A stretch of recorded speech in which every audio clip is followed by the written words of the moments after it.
Hi everyone, I'm SheilannO, pronounced Sheillann. I am a variety streamer here from Ireland and I stream on Mondays and Wednesdays at 4 p.m. I mostly stream games. Well, welcome. Thank you so much for being here. Thank you for having me. Yeah. So go ahead and tell me your username, how long you've been streaming, if you're an affiliate or partner on Twitch, and also your current followers and average viewers. Okay. So my username is SheilannO. It's pronounced SheilannO, which is actually my real name. And I've been streaming since 2 years now. So followers right now, I reach 1,094 followers. My average views have dropped since I started streaming in 2021. I had about 15 viewers. Unfortunately, now I've gone down to a disappointing number of 3 to 5 people, which I understand why, because it's due to the times and everyone who used to watch my streams aren't really on Twitch anymore, unfortunately. Let's talk about analytics for a second. Do you look at your data and how do you incorporate that into your streams?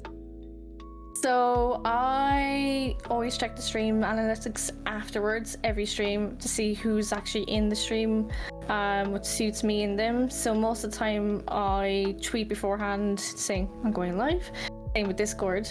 But most of the time my viewers actually come from the follows, which are interesting. Most of the time the following can depend on the times as well. So most of the time they come in now, instead of I start at 4 o'clock my time, they come in around 6 o'clock my time afterwards. So 2 hours after stream they're in, and they'd stay for about an hour and then they just kind of go. So the major time I need to start working on is 6 o'clock. Mm-hmm. So hopefully now from the I'm going to start working on it in June. So from June onwards, instead of starting at 4 o'clock, I'm going to start at 6. So let's talk about engaging your audience. How do you do that on streams or on social media?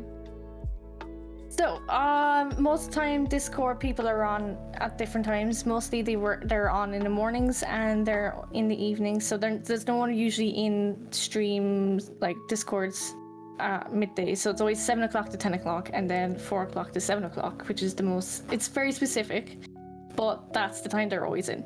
And then with Twitter, they're always in the mornings when I say good morning tweet. And then in the evenings, they're more active, they're more responding. Compared to, as well as TikTok, they're always on around 9 o'clock. So that's when I usually post a video on TikTok, because that's when they're there and they're usually commenting. So yeah. You were bringing up your go live notifications that you tweet. What about your actual go live notification on Twitch itself? I try to make it interesting for them. So I say for a title, if I'm playing for F1, I'm like, oh, Shay, the F1 driver, or the zombie hunter if I'm playing The Last of Us, or if I just want to get their proper attention, I'm like, hey, I need you for a minute. Can you come in for a sec? Mm-hmm. Which usually works. Mm-hmm. To draw them in, mostly. My next question is, what tags work best for you and your channel? Okay, well, I've only 3 tags that actually work, and they're the main ones I use, and it's English, Ireland, and Irish, and they just work perfectly. Yeah. Perfect. How do you get creative and stand out from the rest? Ooh. So I have to think about this one as well.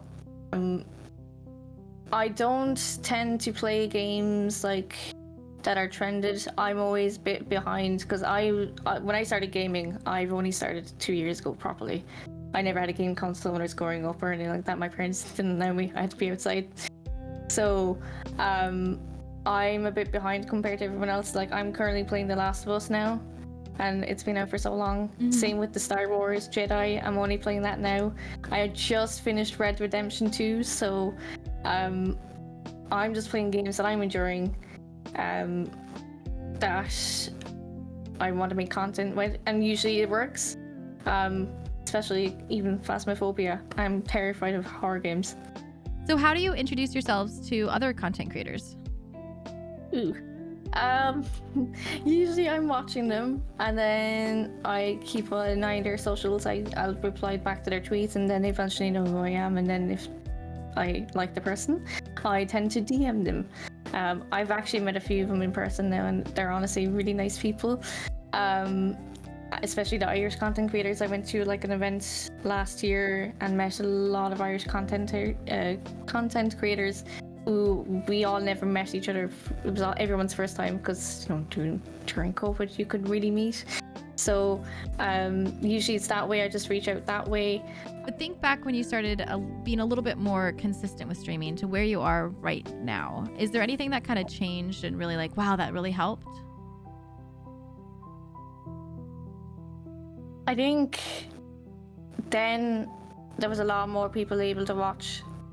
So you had the chance to, like, most of my viewers are from Ireland, the United States, and the UK. Mm-hmm. So I try to kind of work my schedule then for them as well, for time zones.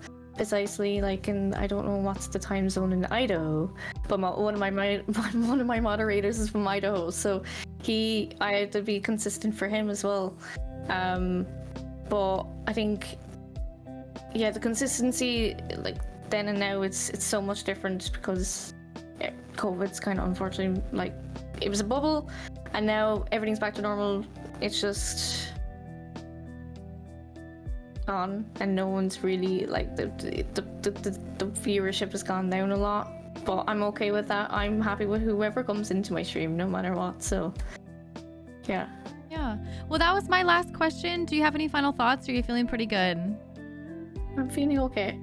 Perfect. All right. Well, thank you so much for doing this. Thank you for the opportunity. Yeah. All right. We're going to say goodbye to YouTube and then I'll talk to you right afterwards. Okay? Yep. Okay. All right. Bye, YouTube.